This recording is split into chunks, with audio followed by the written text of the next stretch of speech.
je vous parlerai de Dakar-Bamako ferroviaire. Monsieur le Premier ministre, suite à l'expression de besoin de l'organe transitoire de gestion de Dakar-Bamako ferroviaire, Monsieur le ministre de l'économie, des finances et du plan avait donné l'assurance de la mise à disposition des ressources financières nécessaires évaluées à 7 milliards 500 millions, soit 3 milliards 750 millions par pays.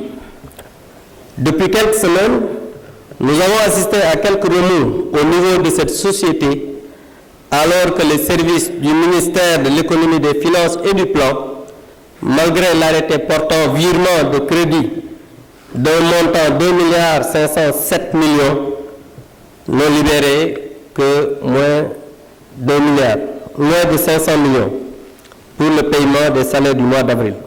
Monsieur le Premier ministre, si la totalité du montant n'est pas libérée par votre gouvernement, est-ce qu'on pourra entamer la restauration de la capacité opérationnelle de Dakar-Bamako ferroviaire nécessaire pour l'équilibre financier? Le président Abdou Mbow a posé une importante question. En fait, de quoi s'agit-il? Et je ferai une petite introduction et je laisserai le ministre en charge des infrastructures, je lui laisserai le soin de répondre et d'apporter des compléments. De quoi s'agit-il? Nous avons travaillé avec le partenaire qui exploitait la concession et nous nous sommes mis d'accord qu'il fallait investir davantage et face justement aux difficultés de ce partenaire à mobiliser davantage de ressources, nous nous sommes mis d'accord sur un plan de sortie du partenaire.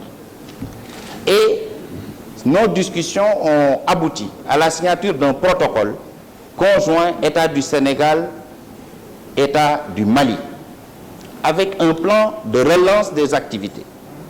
Et dans ce plan, il était prévu de libérer 7 milliards 500 millions d'accords partis par les deux pays.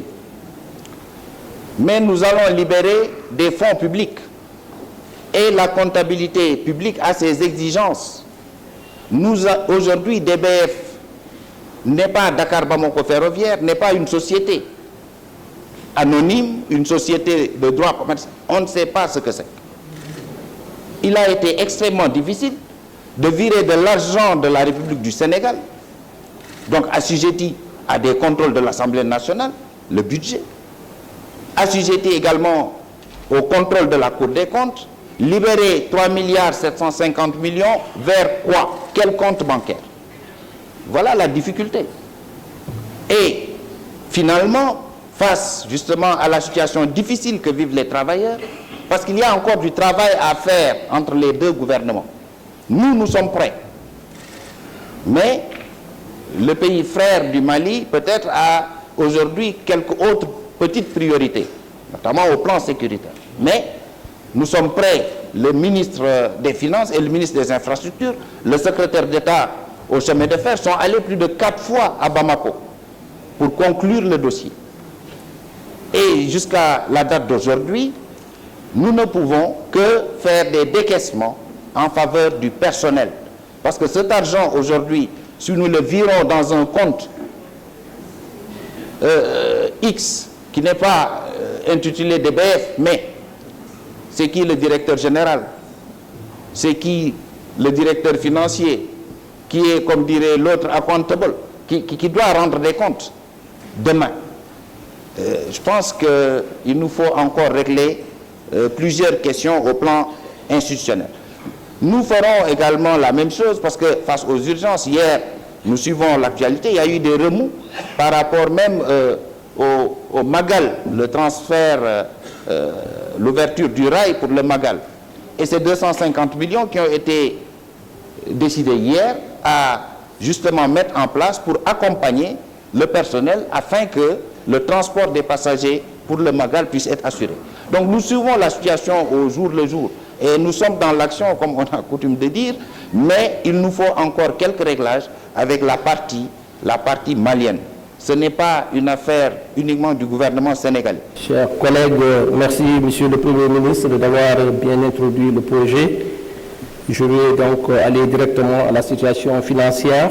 Effectivement, les 7 milliards 500 de budget ont été plus ou moins votés pour tenir en compte 3 objectifs.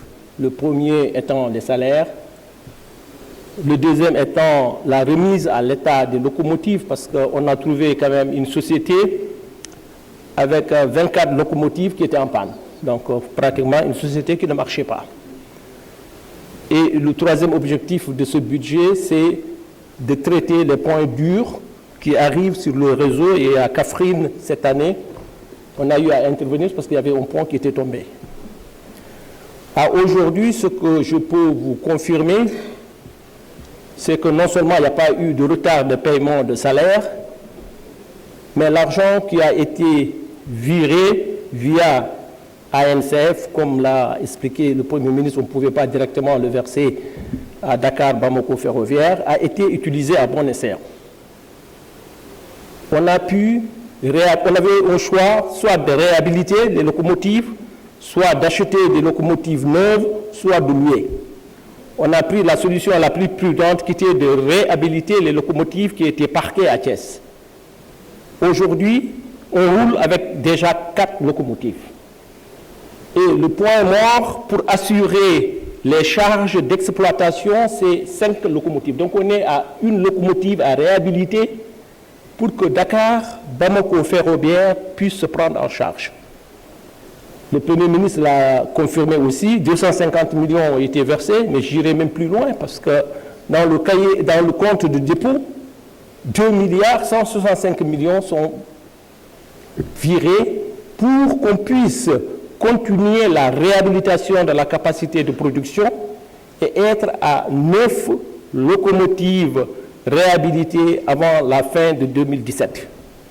À 9 locomotives réhabilitées, Dakar Bamako Ferroviaire devient bénéficiaire. Voilà la précision que je voulais apporter. Merci.